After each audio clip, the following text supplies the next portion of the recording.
जय जगन्नाथ समस्त को गोटे छोट कथा कहूँ आमर बर्तमान पार्वण ऋतु आसी गाँ गहली देखुवे सबुआड़े पूजा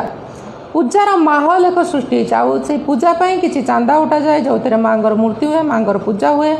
विभिन्न जगह सब हुए आम मैंने भी खुशी दान करूँ किंतु सही पूजा को जी पूजार खर्च न हुए तार 2 डबल भसा खर्च कराए खुशी सहित पूजा समय घंटा बजाइक लोक नथिबे किंतु प्रसाद सेवन रे लंबा लाइन लगी रहे सी अलग कथा पेट पाई समस्ते दौड़ती किंतु मोर कहबार कथा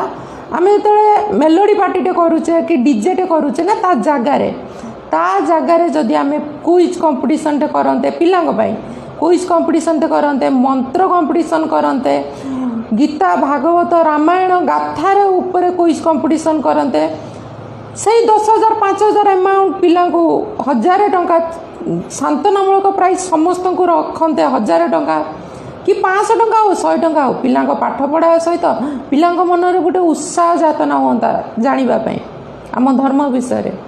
किंतु कौटी ना कौटी आमे तो ठीक से जानू आमे जो कौटी छंदी जाओ विधर्मी मैंने आम उपर अटैक करते ना आम तार उत्तर दे पारुन यही सब अवेयरनेस है ना आम धर्म भी जागी उठिबो कथाटी भल लगे शेयर करेंगे ना कमेंट सेक्शन में बहे गाड़ी देवे ठीक अच्छे जय श्री राम।